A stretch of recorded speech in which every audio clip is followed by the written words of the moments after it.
Backup ഒന്നുമില്ല. അതിനൊക്കെ തന്നെ പകൽ നമ്മൾ മൊബൈൽ കൂടുതൽ നേരം യൂസ് ചെയ്ത് മൊബൈൽ ചാർജ് തീർന്നു കഴിഞ്ഞാൽ കറണ്ടിലേക്ക് പേടിക്കേണ്ട. ഈ എമർജൻസി ലൈറ്റ് വെച്ച് നമുക്ക് മൊബൈൽ ചാർജ് ചെയ്യാൻ പറ്റും. രണ്ടാമത് ഇതിൽ എന്തൊക്കെ പ്രത്യേകത ഉണ്ടെന്ന് നിങ്ങൾ ചോദിച്ചില്ല. അപ്പോൾ ആ പ്രത്യേകത ഒന്ന് നോക്കാം.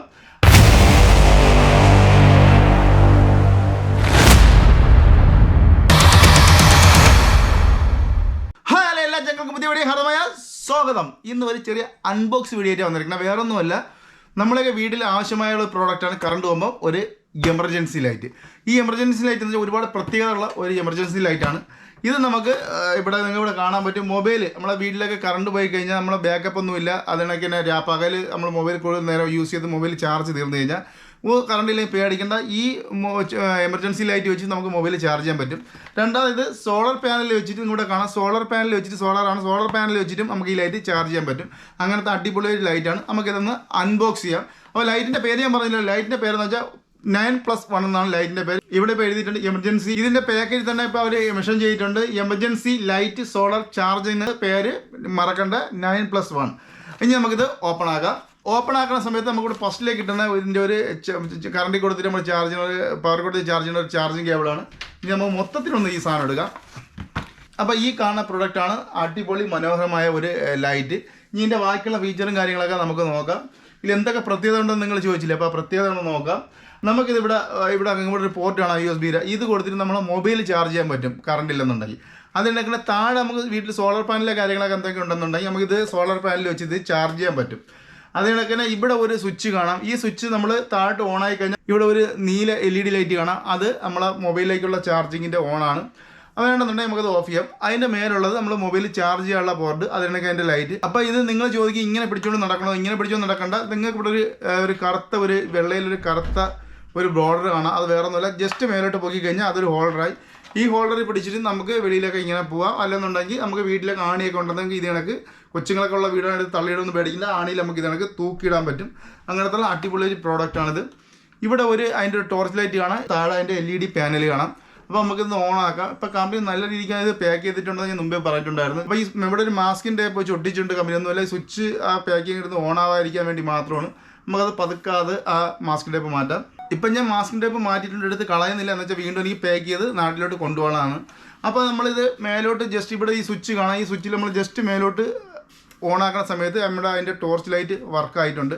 അത് കണക്ക് അതിൻ്റെ ഒന്നും കൂടെ ആ സ്വിച്ച് താഴോട്ട് ആക്കുന്ന സമയത്ത് 3-in-1 ആണ്. ഒന്നും കൂടെ സ്വിച്ച് നമ്മൾ താഴോട്ടാക്കുന്ന സമയത്ത് അതിൻ്റെ എമർജൻസി, അതായത് പാനൽ ലൈറ്റ് ഓൺ ആയിട്ടുണ്ട്. അത് നല്ല അടിപൊളിയായിട്ടുള്ള ക്ലിയർ ആയിട്ടുള്ള നല്ല പ്രകാശമാണ്. ഇത്രയും പ്രകാശം വേണമെന്നുണ്ടെങ്കിൽ ഒന്നും കൂടെ നമുക്ക് താഴോട്ട് പോകാം. ഒന്നും കൂടെ താഴോട്ട് പോയി കഴിഞ്ഞാൽ ഇത്തുകൂടെ ലൈറ്റ് ആയിട്ടുള്ള ഒരു വെട്ടം വന്നിട്ടുണ്ട്. ഇനി നിങ്ങൾ ചോദിക്കും ഇതിൽ മൊബൈൽ എങ്ങനെ ചാർജ് ചെയ്യണം എന്നുള്ളത്. നമുക്ക് മൊബൈൽ ചാർജ് ചെയ്യാൻ പറ്റുമോ ഇല്ല എന്നുള്ളത് നമുക്ക് ഒന്ന് നോക്കാം. ഇപ്പോൾ ലൈറ്റ് ഓഫ് ചെയ്തിട്ടുണ്ട്. അതിനുശേഷം നമ്മളിതാ ഈ സാധനം ഇവിടെ വെച്ചിട്ടുണ്ട്. ഇത് മൊബൈൽ എടുക്കുകയാണ്. മൊബൈൽ എടുത്തതിന് ശേഷം നമ്മളിവിടെ ചാർജ് ചെയ്യണ പോർട്ടിൽ ഇത് മൊബൈൽ ഇതാ കുത്തുന്നുണ്ട്. മൊബൈൽ ഇപ്പോൾ നമ്മൾ ആ ചാർജ് ചെയ്യുന്ന പോർട്ടിൽ കുത്തിയിട്ടുണ്ട്.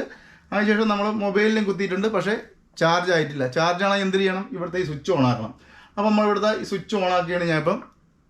സ്വിച്ച് ഓൺ ആക്കുമ്പോൾ ഇവിടെ ഒരു ഗ്രീൻ ലൈറ്റ് കത്തുന്നുണ്ട്. നമ്മളിവിടെ മൊബൈലും ചാർജ് ആകുന്നുണ്ട്. അപ്പോൾ നമ്മളെ മൊബൈൽ 39 മിനിറ്റ് ഫുൾ ചാർജ് എന്ന് പറഞ്ഞ് ഇവിടെ എഴുതി കാണിക്കുന്നത് ഇവിടെ കാണാം. 39 മിനിറ്റ് ഫുൾ ചാർജിങ് എന്ന് പറഞ്ഞ് എഴുതി കാണിക്കുന്നുണ്ട്. നമുക്ക് ഒന്ന് ഓപ്പൺ ആക്കി നോക്കാം. നിങ്ങൾക്ക് ഇവിടെ മേലെ കാണാൻ പറ്റും. എത്രത്തോളം കാണാൻ പറ്റും എന്നുള്ളത് എനിക്ക് അറിയത്തില്ല. മേലിപ്പം അത് ചാർജ് ആകുന്നുണ്ട്. ചാർജാണ് സിമ്പിൾ ഇവിടെ മേലെ കാണുന്നുണ്ട്. അതിനുശേഷം നമുക്കിത് വേണമെന്നുണ്ടെങ്കിൽ നമുക്കിത് ഓഫ് ചെയ്യാം. അപ്പോൾ അങ്ങനത്തെ ഇപ്പോൾ വീട്ടിലെ കറണ്ടില്ലെന്ന് പറഞ്ഞ് പേടിക്കണം. നമുക്കിത് മൊബൈലിൽ നല്ല രീതിക്ക് ചാർജ് ചെയ്യാൻ പറ്റും. പിന്നെ ഇത് എത്ര മണിക്കൂർ കിട്ടുമെന്നുള്ളത് എനിക്കും അറിയാം. എന്ന് വെച്ചാൽ ഇതിൻ്റെ കൂടെ അതിൻ്റെ യൂസർ മാനുവലോ കാര്യങ്ങളോ ഒന്നുമില്ല. അതുകൊണ്ട് അതിനെക്കുറിച്ചൊന്നും എനിക്കറിയത്തില്ല. അതിൻ്റെ കവറിൽ അവരിത് മെൻഷൻ ചെയ്തിട്ടില്ല. എത്ര മണിക്കൂർ നിൽക്കുമെന്നുള്ള കാര്യങ്ങളൊന്നും കവറിൽ അവർ മെൻഷൻ ചെയ്തിട്ടില്ല. ഇതിപ്പോൾ ഞാൻ വീട്ടിൽ കൊണ്ട് നോക്കിയാലേ എനിക്ക് അറിയാം എത്ര മണിക്കൂർ ചാർജ് നിൽക്കുമെന്നുള്ളത്. അപ്പോൾ ആ കടയിൽ നിന്ന് മേടിച്ച് അവർ പറഞ്ഞതെന്ന് വെച്ച് കഴിഞ്ഞാൽ ഒരുപാട് ആൾക്കാർ ഇത് കൊണ്ടുപോകുന്നുണ്ട്. നല്ല ലൈറ്റാണ്. എന്തെങ്കിലും പ്രശ്നം ഉണ്ടെങ്കിൽ ബ്രോ തിരിച്ചു കൊണ്ടുവന്നാൽ നമ്മൾ എടുത്തോളാം എന്ന് പറയും. നമുക്ക് തിരിച്ചുകൊണ്ട് നാട്ടിൽ പോയിട്ട് എങ്ങനെ തിരിച്ചു കൊണ്ടുവരും എന്നാലും വിചാരിക്കും അവർ പറയുന്നത്. പക്ഷേ നമുക്ക് കൊണ്ടുവരാൻ പറ്റും. നമ്മളെ കൂട്ടുകാരൊക്കെ പോയിട്ട് നമുക്ക് തിരിച്ചു കൊണ്ടുവന്നിട്ട് നമുക്ക് വേണമെങ്കിൽ മാറ്റിയെടുക്കാം. സ്റ്റുഡിയോ ലൈറ്റൊക്കെ ഓഫ് ചെയ്ത് എൻ്റെ വീട്ടിലെ ലൈറ്റും അതായത് റൂമിലെ ലൈറ്റെല്ലാം ഓഫ് ചെയ്ത് സ്റ്റുഡിയോ ലൈറ്റ് ഓഫ് ചെയ്തിട്ട് ഇതിൻ്റെ പവർ എങ്ങനെ ഉണ്ടെന്ന് നമുക്ക് നോക്കി നോക്കിയാല. അപ്പോൾ നമുക്കത് നോക്കാം. ഇപ്പം മൊത്തം ഇരുട്ടാണ്. നിങ്ങൾക്ക് എന്നെ പോലും കാണാൻ പറ്റില്ല. വീട് മൊത്തം ഇരുട്ടാണ്. ഇനി നമുക്ക് ഈ ലൈറ്റ് ഒന്ന് ഓണാക്കാം. അതിൻ്റെ പ്രകാശം എങ്ങനെ ഉണ്ടെന്ന് നോക്കാം. ആദ്യം നമുക്ക് ഇതിൻ്റെ ടോർച്ച് ലൈറ്റ് ഒന്ന് ഓണാക്കാം. ഇപ്പം ഞാൻ എൻ്റെ ടോർച്ച് ലൈറ്റ് ഓണാക്കിയിട്ടുണ്ട്. നിങ്ങൾ ഇവിടെ കാണാം നല്ല വെട്ടമുണ്ട്. അതിൻ്റെ റൂമൊക്കെ നമ്മളെ കട്ടിലിൻ്റെ ഭാഗമൊക്കെ നല്ല രീതിയിൽ കാണാൻ പറ്റും. ആ ടോർച്ച് ലൈറ്റ് നല്ല വെട്ടമുണ്ട്. അത് കഴിഞ്ഞിട്ട് നമുക്ക് അതിൻ്റെ താഴത്തെ പാനൽ ലൈറ്റ് ഓൺ ആക്കിയിട്ടുണ്ട്. പാനൽ ലൈറ്റ് ഓൺ ആകുമ്പോഴും ഒരു വീട്ടിലേക്ക് ആവശ്യമുള്ള ഒരു റൂമിലേക്കുള്ള ആവശ്യത്തിനുള്ള വെട്ടമുണ്ട്. ഞാൻ ഇപ്പം എൻ്റെ ലൈറ്റ് തിരിച്ചു വയ്ക്കാം. നിങ്ങൾ ഇവിടെ കാണാം, ഇപ്പോൾ സ്റ്റുഡിയോയിലൊന്നും ലൈറ്റ് ഇല്ലാതെ ഞാൻ ഈ ലൈറ്റ് വെച്ചിട്ടാണ് ഇപ്പോൾ ഞാൻ ഷൂട്ട് ചെയ്യണത്. നിങ്ങൾ കാണാം അടിപൊളിയായിട്ട്, അതായത് ഒരു വീട്ടിലേക്ക് ആവശ്യത്തിനുള്ള നല്ല രീതിക്ക് നിങ്ങൾക്ക് തന്നെ കാണാൻ പറ്റും. ഒരു വീട്ടിലേക്കുള്ള ആവശ്യത്തിനുള്ള വെട്ടം ഈ ലൈറ്റിലുണ്ട്. അപ്പോൾ നിങ്ങൾക്ക് ഇഷ്ടപ്പെട്ടെന്ന് വിചാരിക്കുന്നു. ഇനി നമുക്ക് ലൈറ്റൊക്കെ ഒന്ന് ഓണാക്കാം. അപ്പോൾ നിങ്ങൾക്ക് വീഡിയോ ഇഷ്ടപ്പെട്ടെന്ന് വിചാരിക്കുന്നു. ഇഷ്ടപ്പെട്ട് കഴിഞ്ഞാൽ സബ്സ്ക്രൈബ് ചെയ്യാൻ അടുത്ത ബെല്ലൈക്കൺ ആളാക്കിടാൻ മറക്കരുത്. എന്നാലും ഞാൻ ചെയ്ത പുതിയ വീഡിയോ നോട്ടിഫിക്കേഷൻ നമ്മുടെ ഫാമിലി മെമ്പേഴ്സിന് കിട്ടുള്ളൂ. അതിനൊക്കെ നിങ്ങൾ ലൈക്ക് ചെയ്ത് കാണുക. നിങ്ങൾ ലൈക്കും ഷെയറും കമൻറ്റാണ് നമുക്ക് പുതിയ വീഡിയോയുള്ള പ്രചോദനം. മറക്കരുത്, ലൈക്കും ഷെയറൊക്കെ ചെയ്യുക. അതിനൊക്കെ നല്ലൊരു വർക്കമായിട്ട് നമുക്ക് വീണ്ടും അടുത്ത വീഡിയോ കാണാം.